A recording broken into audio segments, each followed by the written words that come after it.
இரட்டை குடியுரிமை தொடர்பாக சிலருக்கு மாற்று கருத்து உண்டு. நான் அவரிடத்திலே சொன்னேன் பேசிக் கொண்டிருந்த போது. ஒருமுறை நான் செய்தியாளர்களை சந்தித்த போது 1983 தமிழகத்திற்கு தஞ்சம் அடைந்த தமிழ் சொந்தங்கள் இங்கேயே திருமணம் செய்து இங்கேயே பிள்ளைகளை பெற்று அவர்களும் திருமணம் செய்து அவர்களும் இப்போது பிள்ளை பெறக்கூடிய அளவுக்கு 3 தலைமுறை இங்கே வாழக்கூடிய ஒரு நிலை இருக்கிற சூழலில் இங்கேயே பிறந்து இங்கேயே வாழ்ந்து கொண்டிருக்கிற ஈழத்தமிழ் சொந்தங்களுக்கு இரட்டை குடியுரிமை வழங்க வேண்டும் என்ற ஒரு கருத்தை சொன்னேன். அதை சொல்லிவிட்டு நான் பாண்டிச்சேரிக்கு போகிற போது பாண்டிச்சேரியிலிருந்து சில தோழர்கள் அங்குள்ள முகாமில் இருந்து வந்து என்னை பார்த்தார்கள். நீங்கள் எப்படி அப்படி சொல்லலாம்? நாங்கள் அந்த கோரிக்கையை வைத்தோமா? நாங்கள் எல்லோரும் எங்கள் தாயகத்திற்கு திரும்ப வேண்டும் என்கிற வேட்கையோடு இருக்கிறோம். எங்களுக்கு இங்கே இரட்டை குடியுரிமை தேவையில்லை என்ற ஒரு கருத்தை சொன்னார்கள். 1-2 பேர் அப்படி இருக்கலாம். ஆனால் பலர் இங்கேயே பிறந்து வாழ்ந்து கொண்டிருப்பவர்கள் ஒரு குடியுரிமை என்கிற முக்கியமான கோரிக்கையை உயர்த்தி பிடிக்கிறார்கள். இரட்டை குடியுரிமை அல்லது இந்திய குடியுரிமை. இது மிகவும் முக்கியத்துவம் வாய்ந்த ஒரு பிரச்சனை. இலங்கையிலே 2 வகையான தமிழர்கள், பூர்வீக தமிழர்கள் வடக்கு கிழக்கு மாகாணங்களில் வாழ்கிறார்கள். இந்திய வம்சாவழி தமிழர்கள் மலையகத்தில் வாழ்கிறார்கள். நம்முடைய கதாநாயகி நுவரெலியா என்று சொன்னார். நுவரெலியா என்பது அப்கண்ட்ரி, மலையகத்தில் கொழும்புக்கு பக்கத்திலே இருக்கிற மலையகம். கண்டி நுவரெலியா என்ற அந்த பகுதி தேயிலை தோட்ட பகுதி.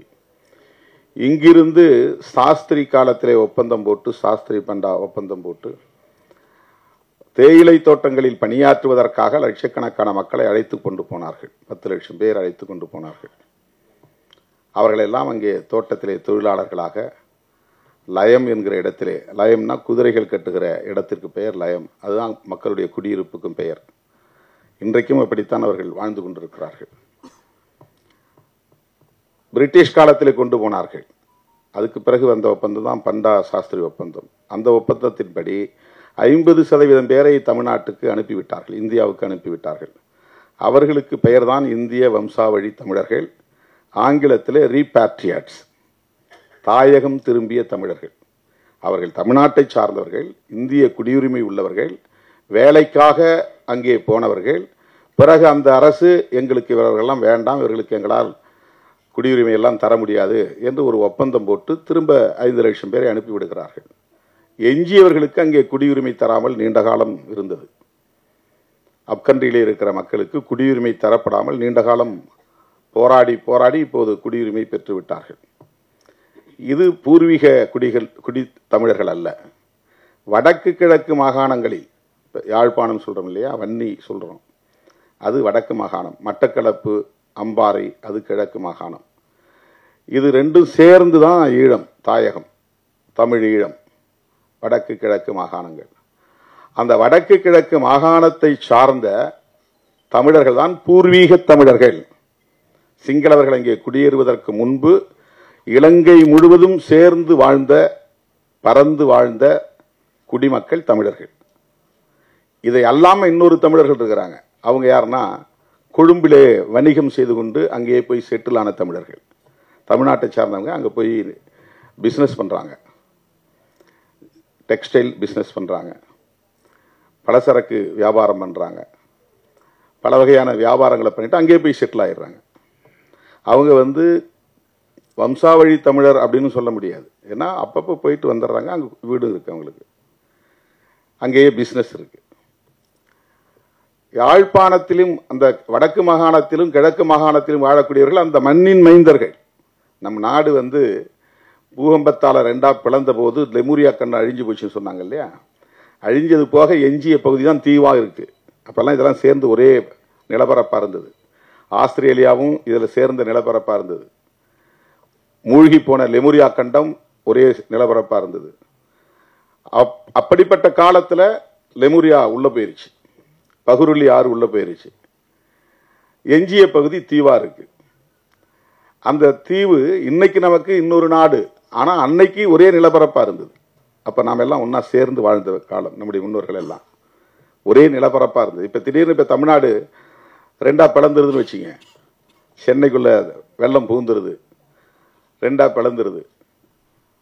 பிளந்த பகுதி ஒரு பகுதி உள்ள போயிடும், ஒரு பகுதி தீவா மாறிடும், இன்னொரு பகுதி இந்த இந்தியாவோட இணைஞ்சு நிற்கும், தெற்கான தட்சிண பூமியோட இணைஞ்சு நிற்கும். சென்னை, செங்கல்பட்டு, காஞ்சிபுரம், திருவள்ளூர்லாம் இதோட இணைஞ்சிருக்கும். நடுவில் தண்ணி பூந்து அரபிக்கடல்ல போய் கலந்துருதுன்னு வச்சுங்க, தென்பகுதி எல்லாம் கடலூருக்கு அந்த பக்கம் இருக்கிற பகுதியெல்லாம் ஒரு தீவா மாறிடும். அந்த மாதிரி தான் இலங்கை தீவு, அப்படி உருவானதுதான் இலங்கை தீவு. ஆகவே அந்த இலங்கை தீவிலே வாழ்ந்த மக்கள் ஏற்கனவே இந்த நிலப்பரப்பில் பூர்வீகமாக வாழ்ந்தவர்கள். அவர்கள் இங்கிருந்து குடியேறியவர்கள் அல்ல. ஆனால் அக்கன்றிலே வாழக்கூடியவர்கள், இங்கிருந்து வேலைக்காக போனவர்கள், அழைத்து செல்லப்பட்டவர்கள் ஆங்கிலேயர் காலத்தில். இப்ப நாம கேட்பது வம்சாவழி தமிழர்களுக்கான குடியுரிமை அல்ல.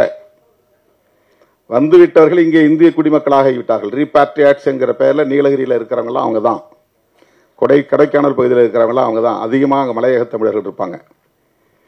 அவங்கெல்லாம் தாயகம் திரும்பிய தமிழர்கள். அவர்களுக்கு குடியுரிமை பிரச்சனை இல்லை. ஆனா வேற பிரச்சனைகள் இருக்கு, சட்டப்பூர்வமான இன்னும் சில பிரச்சனைகள் இருக்கு. கண்டி, நுவரெலியா போன்ற பகுதிகளிலே தங்கியிருப்பவர்கள், இங்கிருந்து போனவர்கள் இப்போது அங்கே குடியுரிமை வாங்கி கொண்டார்கள். இப்ப அவங்க எல்லாம் ஸ்ரீலங்கன் சிட்டிசன்ஸ்.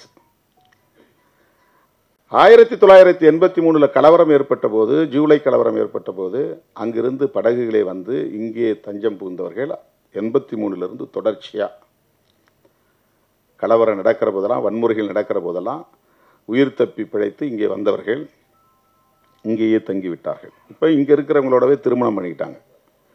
இந்திய குடியுரிமை பெற்றவர்களோடவே திருமணம், ஆணோ பெண்ணோ திருமணம் பண்ணிக்கிறாங்க. இப்போ முகாம்கள் இருக்கிறாங்க. முகாம்கள் இருந்த நிலைமைகளை நம்முடைய வேல்முருகன் அவர்கள் மிகுந்த உருக்கத்தோடு சொன்னார். போராடி எப்படியெல்லாம் அவங்களுக்கு வீடுகள் கட்டித்தரணும், அவங்களுக்கு வழங்கப்பட்ட மாதாந்திரப்படி.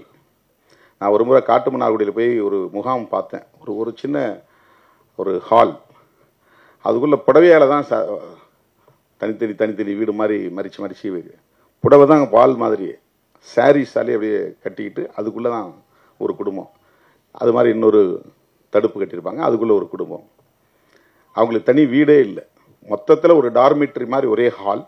இந்த ஹாலுக்குள்ள வந்து பிளைவுட் போட்டு கூட தடுத்து கொடுக்கல, அவங்களே துணியால வந்து தடுத்து குடியிருந்தாங்க.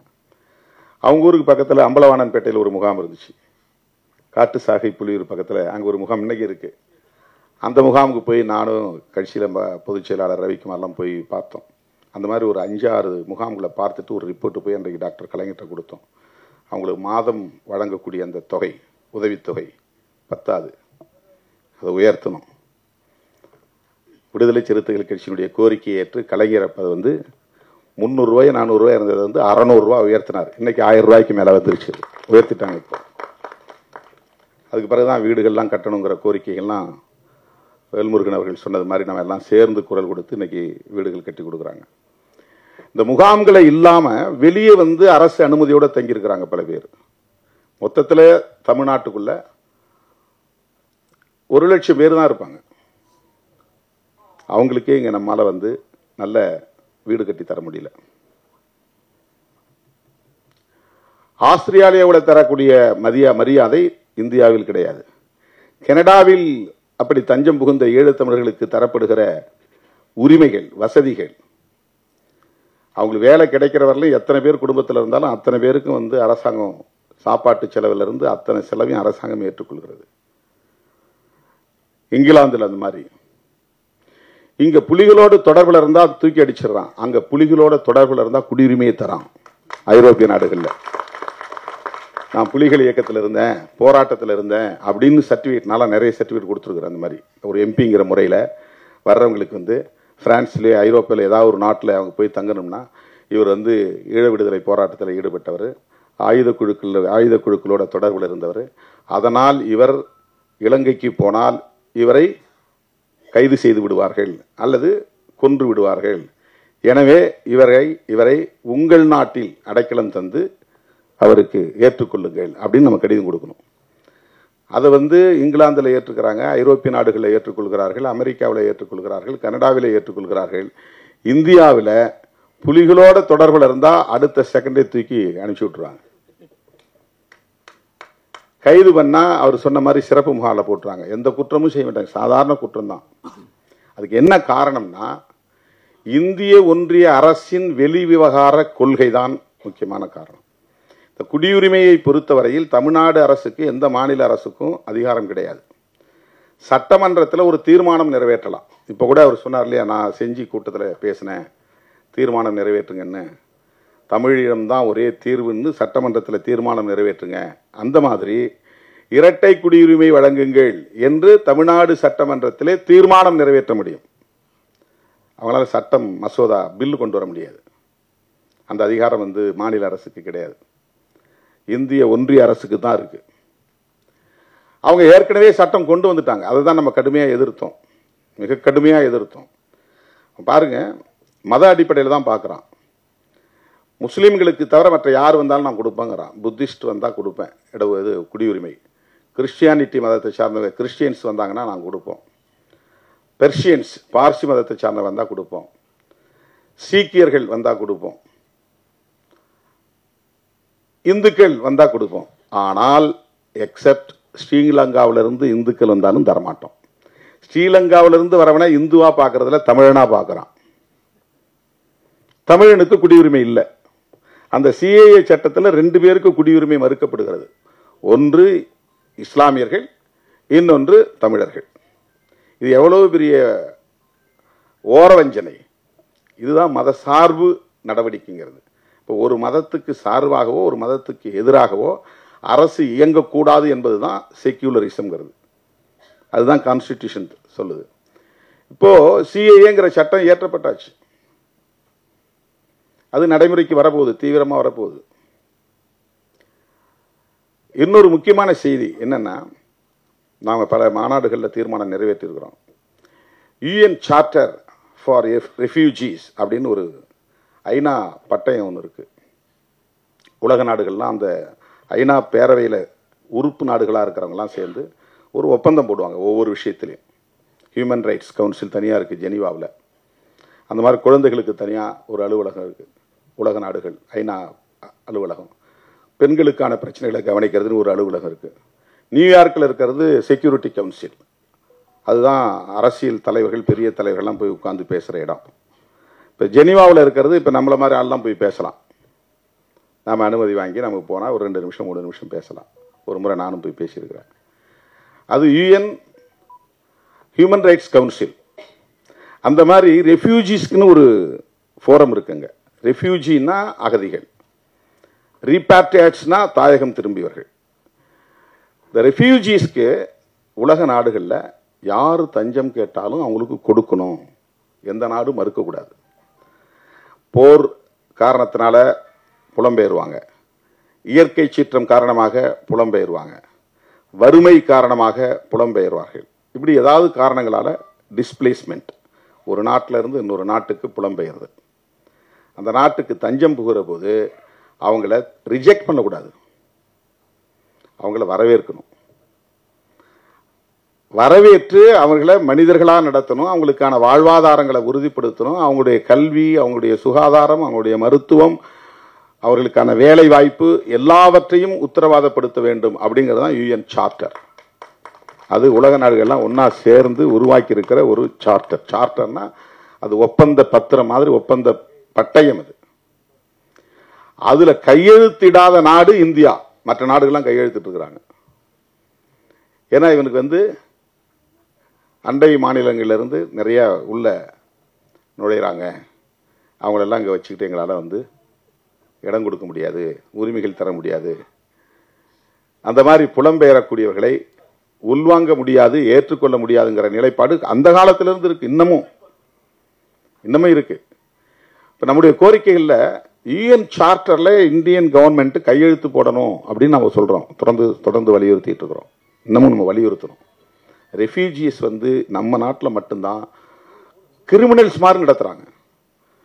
வெல்முருகன் அவர் சொன்னார் பாருங்க, 6 மணிக்கு மேலே ஆள் காணுன்னா கியூ பிரான்ச் அங்கே போய் நிற்பான். ஒவ்வொரு முகாமிலும் இப்போதான் கொஞ்சம் லேசாக ரிலாக்ஸ் பண்ணியிருக்காங்க. வெளியே வந்தால் கியூ பிரான்ச்சில் சொல்லிட்டு தான் வெளியே வரணும் முகாமில் இருந்து.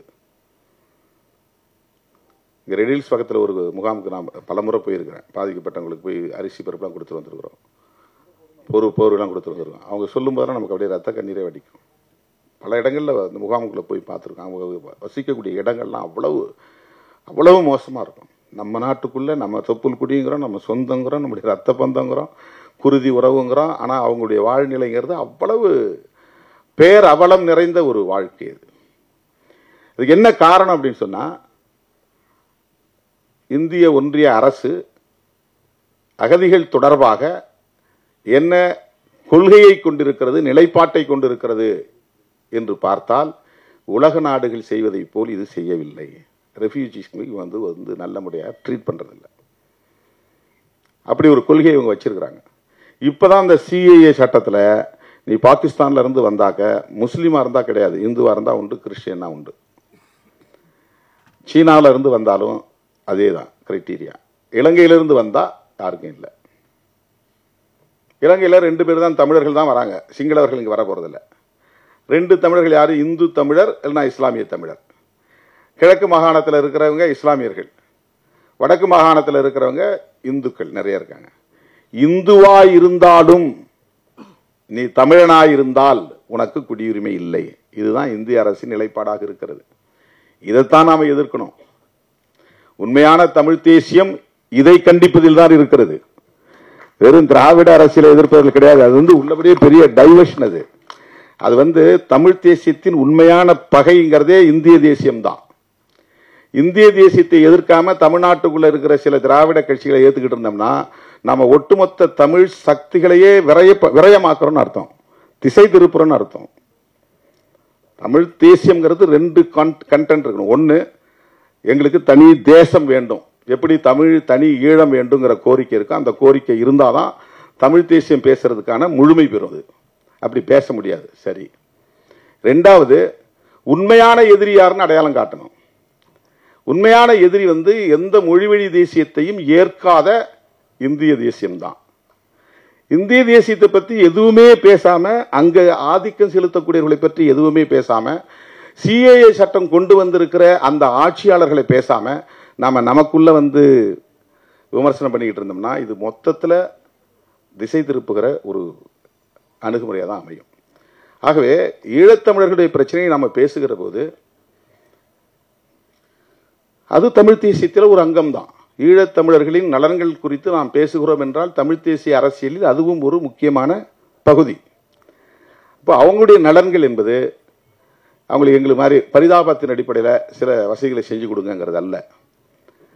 அவங்களுடைய நலன் ஒண்ணுதான், தமிழ் ஈழம். அந்த தமிழ் ஈழத்தை நாம் முழுமையாக ஆதரிக்க வேண்டும், அதை வரவேற்க வேண்டும், அதை வலியுறுத்த வேண்டும், அதை இறுதி வரையில் வலியுறுத்த வேண்டும். அதற்காகவே தொடர்ந்து நாம் போராட வேண்டும். இது ஒரு சின்ன ரிஃபர்மேஷன் மாதிரி. என்னன்னா, அங்கிருந்து இங்க வந்துட்டாங்க, இனிமே இவங்களால அங்க போக முடியாது, போகிறதுக்கான சூழல் இங்க இல்ல. தமிழீழம் மலர்கிற வரையில் அவங்க இங்கதான் வாழ்ந்தாகணும். தமிழீழம் மலர்ந்த பிறகு அவங்க அங்க போகலாம். ஆகவே அங்க இப்போதைக்கும் அவங்க அந்த நாட்டு குடிமகன் தான். ஏன்னா இங்க வந்துட்டாலும் கூட, தஞ்சம் புகுந்தாலும் கூட, இங்கேயே பல தலைமுறை தங்கியிருந்தாலும் கூட அவங்க ஸ்ரீலங்கன் தான், இலங்கை குடியுரிமை உள்ளவர்கள். அப்ப இங்கேயும் நீ குடியுரிமை பெறலான்னு சொல்லும் போது 2 குடியுரிமை ஆயிருது. இரட்டை குடியுரிமை அப்படிங்கிறது அதான் பொருள். அவங்களுக்கு அங்கேயும் குடிமக்களா தான் இருக்கிறாங்க. இன்னைக்கும் சர்டிபிகேட் பிரகாரம் அவங்க ஸ்ரீலங்கன் சிட்டிசன்ஸ், இங்கே அகதி முகாமில் இருந்தாலும். ஆனா இங்கேயே பிறந்து உங்க பிள்ளைங்க வளர்ந்துருச்சு, உங்க பேர பிள்ளைங்க இருக்கிறாங்க, இப்ப எல்லாம் அவங்களுக்கெல்லாம் நாங்க குடியுரிமை தரோம் அப்படின்னா, இவங்க நாளைக்கு ஒரு வேளை ஈழம் மலர்ந்த பிறகு எந்த சூழலிலும் உடனே அவங்க இலங்கைக்கு போகலாம், இங்க இருக்கிறதெல்லாம் வித்துட்டு போயிடலாம், எடுத்துக்கிட்டு போயிடலாம். அதுக்காக தரப்படுறதுதான் இரட்டை வாக்குரிமை, இரட்டை குடியுரிமை என்பது, இரட்டை குடியுரிமை. எனவே இதையும் சேர்த்து பேசுவதுதான் தமிழ் தேசியத்தின் இன்னொரு அங்கம். நான் வேல்முருகன் அவர்கிட்ட பேசிட்டு போது சொன்னேன், பத்திரக்கோட்டை, இந்த தயாரிப்பாளர் பத்திரக்கோட்டை என்னாரு பாருங்க, உங்க அரசியல் தாக்கம் தான் அவரை இந்த இடத்துல கொண்டாந்து நிறுத்திருக்கு. நீங்க பேசுற அரசியலின் தாக்கம் தான் இன்னைக்கு இப்படி ஒரு படத்தை எடுக்கிறதுக்கு அவர் உடன்பட்டு நிற்கிறார். ஒரு சயின்டிஸ்ட், எனக்கு என்ன இதில் சம்பந்தம், அவர் போய் செட்டில்டு அவர் லைஃப்ல, அவருக்குன்னு ஒரு சமூக தகுதி இருக்கு, பர்சனலாக அவர் ஒரு நல்ல குவாலிஃபைடாக இருக்கிறாரு. அது நமக்கு என்ன சம்பந்தம்ட்டு அவர் பாட்டு ஒதுங்கி இருக்கலாம். ஆனால் ஈழத்தமிழர்களுடைய பிரச்சனையில் வேதாஜி பாண்டியன் அவர் பாருங்க, ராமநாதபுரத்துக்காரரு, ஆனால் கடலூருக்கு அவ்வளவு அருமையான ஒரு பாடலை தன்னுடைய படத்திலே வைத்திருக்கிறார். ரொம்ப ரொம்ப ஹிட் ஆகக்கூடிய ஒரு பாடல். ரொம்ப ரொம்ப அருமையா இந்த பாடல் வந்து கொண்டாடப்படும். அவ்வளவு சிறப்பா பாடல் நம்ம ஆல்வின் பாரதி, கலை பாரதி எழுதியிருக்கிறாரு. இசையும் நல்லா அமைச்சிருக்கிறாங்க. இதில் படத்தை முழுசா பார்த்தாதான் நம்ம வந்து இந்த படத்தினுடைய அருமைகளை இன்னும் விரிவாக பேச முடியும். என்றாலும் கூட இந்த கருப்பொருள் மிகவும் பாராட்டுதலுக்குரியது. வேதாஜின்ன உடனே எனக்கு ஒரு நெருடல் இருந்துச்சு. வேதம்னு வேற இருக்கு, ஜின்னு வேற இருக்கு. என்னங்க இது, என்ன நீங்க நேதாஜி மாதிரி வேதாஜின்னு பேர் வச்சிருக்கிறீங்க, என்ன விஷயம்னு கேட்டேன். இல்லை எங்கள் அப்பா பேர் வேதமணின்னாரு. வெறிக்கிறப்ப வேத பாண்டியன், நீங்கள் வேதமணி பாண்டியன். பாண்டியன் தான் அவருடைய இயற்பெயர். ஜி இருந்தாலும் வேதம் இருந்தாலும் அவர் தமிழ் தேசிய உணர்வாளர், தமிழ் பற்றாளர். ஈழத் தமிழர்களுக்காக சிந்தித்து ஒரு படத்தையே தன்னுடைய சொந்த முயற்சியில் இதை தயாரித்திருக்கிறார் அல்லது இயக்கியிருக்கிறார் என்பது பெருமை அளிக்கிறது. அவருடைய முயற்சிகள் வெற்றி பெற இந்த குழுவினர் தொடர்ந்து இன்னும் அடுத்தடுத்த படங்களை இங்கே சேர்ந்து செயல்படணும். இதே தயாரிப்பாளர், இதே இயக்குனர், இதே இசையமைப்பாளர், இதே திரைக்கலைஞர்கள் எல்லாம் ஒன்றா சேர்ந்து, ஏன்னா உங்களுக்கு ஒரு நல்ல விஷன் இருக்குது, ஒரு பார்வை இருக்குது, தமிழ் தேசிய பார்வை இருக்கிறது. அந்த அடிப்படையிலே அடுத்தடுத்த படங்களை நீங்கள் இன்னும் தமிழ் சமூகத்திற்கு உருவாக்கி தர வேண்டும், படைத்து தர வேண்டும். அதில் மாபெரும் வெற்றியை பெற வேண்டும். அண்ணன் ஜாக்குவார் தங்கம் அவர்களை பற்றி ஒரு வார்த்தை. அவர் மிக தீவிரமான தமிழ் பற்றாளர், தமிழர் என்கிற உணர்வுள்ளவர். எந்த மேடையிலும் தமிழன் வென்றே தீருவான் என்று உரத்து முழங்கக்கூடியவர். வேல்முருகன் அவர்கள் சொன்னதை நான் வழிமொழிகிறேன். நாங்கள் உங்களுக்கு பாதுகாப்பாக இருப்போம், நீங்கள் எங்களுக்கு பாதுகாப்பு. நான் உங்களை உடனே டிஜிபிட்ட அழைச்சிட்டு போய் உங்களுக்கு கட்டாயமாக ஒரு பிஸ்டல் வாங்கி தர்றதுக்கு உரிமம். நானும் வேல்முருகன் அவர்கள் நிச்சயமாக உங்களை அழைச்சிட்டு போய் அதிகாரிகிட்ட பேசி உங்களுடைய பாதுகாப்பை உறுதிப்படுத்துவோம். அதெல்லாம் யாரும் உங்களை, நீங்களே பெரிய போராளி தான். ஜாக்குவார்னா என்ன அர்த்தம் தெரியுங்களா? ஜாக்குவார்னா சிறுத்தைன்னு அர்த்தம். நீங்க சிறுத்தை தங்கம். ஜாக்குவார்ங்கிறது வந்து உண்மையிலே அது சிறுத்தைன்னு தான் அதுக்கு பொருள். டைகர்னா புலி, லயன்னா சிங்கம். ஜாக்குவார் அப்படின்னா சிறுத்தை. ஏன்னா அவ்வளவு ஃபாஸ்ட், அது பயங்கர ஸ்பீடு. இவர் சண்டையில் அப்படி தானே ஸ்பீடாக பண்ணுவார். அதனால தான் அவருக்கு ஜாக்குவார் தங்கம். ஆமாம்.